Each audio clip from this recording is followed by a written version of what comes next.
It's game day, Bulldog fans, and welcome back to In the Red Zone with head football coach Ryan Taylor.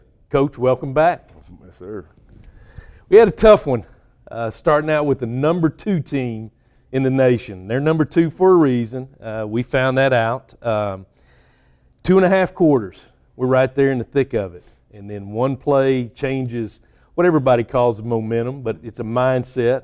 You talk a lot about that with your team, but just give us a recap of how you felt and how things played out for the Bulldog team. Sure. It's a great team that we played in Hutchinson. Coach Dallas had a great job having them prepared and ready for the game. I thought our guys came out, and the first half was a great game. It was back and forth. It was field position, defensive struggles, trying to gain momentum in some, form or fashion.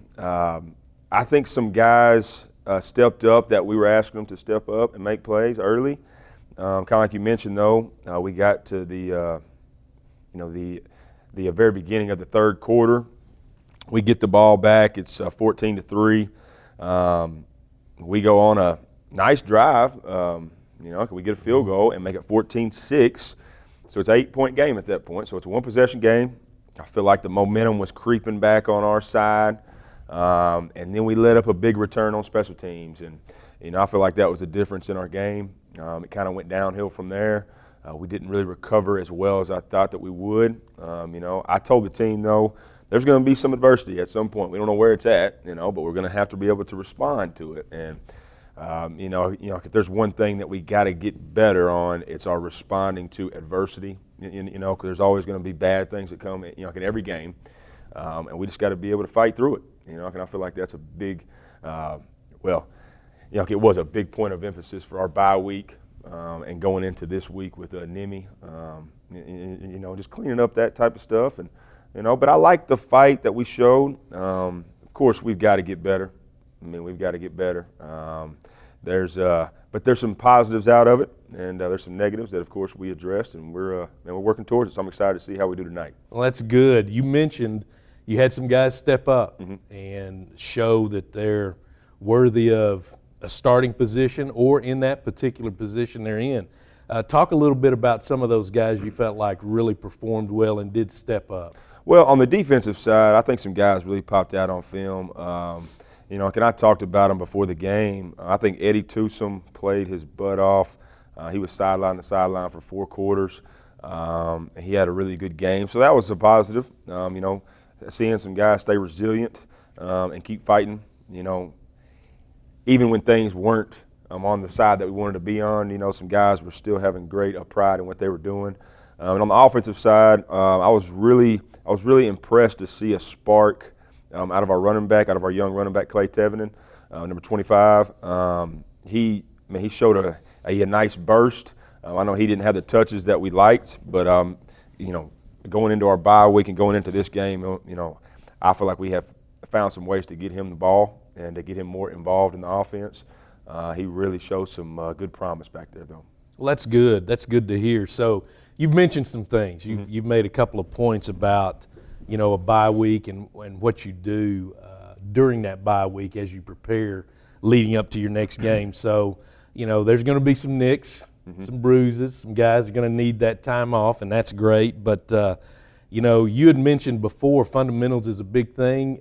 Give us a little glimpse of some of the things that you felt like you needed to work on or that you worked on during your week off, this week off. Well, I think, kind of like you mentioned, we had some injuries coming out of the Hutch game. Had to get some guys back healthy. That's a huge thing for our bye week. So we're getting those guys back, out of the training room and back on the field and ready to go. Right. I think that was a big thing. Of course, we lengthened our individual sessions up in our practice sessions to go back to our fundamentals. And make sure that our bye week we were going back to, all right, this is why we're doing this with our technique, and this is where it's got to be, on our team segments applied to the different things that we're running. And I think that has been big for us. So it's been a lot of constructive stuff that we've worked on. But I have a good feeling coming off the bye week. Guys got the right mindset about it.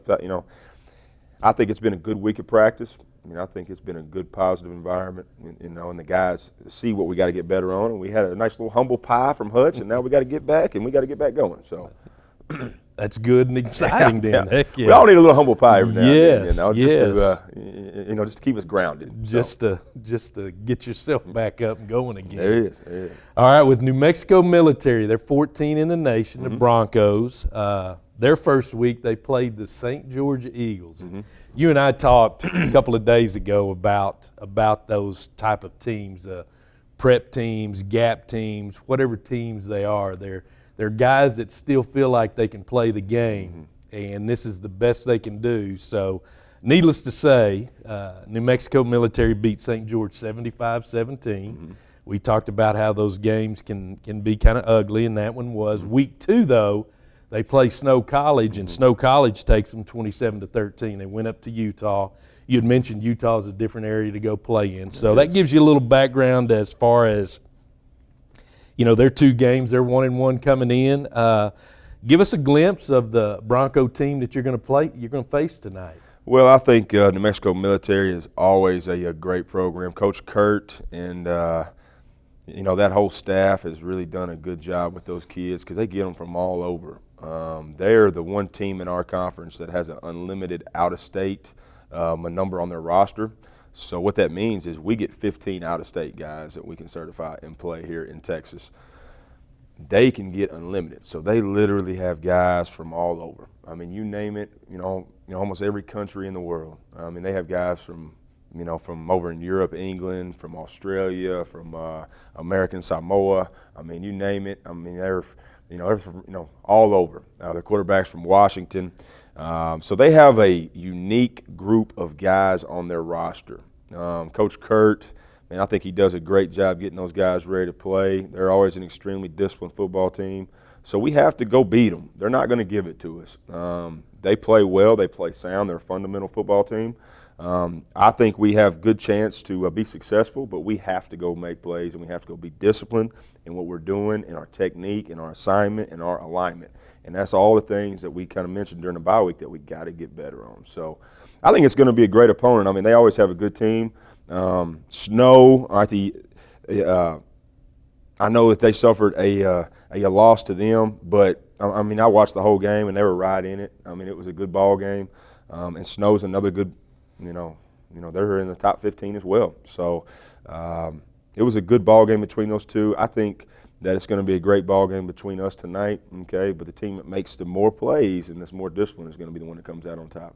Okay, well, you bring that up. So what are some of the discipline part, utilizing technique, and just becoming better? Really, that bye week really. That's just that's a blessing because it gives you, like you said, you lengthen those individual segments, and that makes a big difference in the play of your players. But when it boils right down to it, what are some of the keys tonight to really give the Bulldogs a chance to win? Well, I think it goes back to what I just mentioned. Our alignment has got to be better. We've got to be able to get aligned better, and we've got to know our assignment from top to bottom. From different checks to different motions, all of it has got to be on point. And, we're going into week 2 of our season, and at the beginning of each year, the wins and losses are dictated on those 2 things, who can get aligned and who can do their assignment, okay? And then as you get through the season, you get through the heart of it, then there is no secret on who guys are, okay, because there's film on everybody, okay? And then it just becomes who your players are, and they got to make plays. And I think in our perspective, getting those younger guys ready to go, and not be a true freshman anymore per se, you got to be an older guy, and some of those younger guys got to grow up fast. And, that's been a battle. It's been a growth maturation, and it's been a day-by-day deal. Lots of film study, lots of individual meetings with the coaches, lots of walkthroughs on the field, and just lots of mental reps, really. And I think that's where we had to take an advantage because of some injuries. Hey, we got to get some great mental reps in these next, from our bye week to this week. And I think that our coaches really have responded well to that, and they've identified the things we need to get better on, and we've been working them as hard as we can. So it's been a good week. Well, that's great. That's good leading up to a big game. It's your second game, and like you said, some of those younger guys, they've got to mature and I'm telling you, how can you not mature after playing the number 2 team in the nation and getting a taste of that? Now they are number 1, so you get a big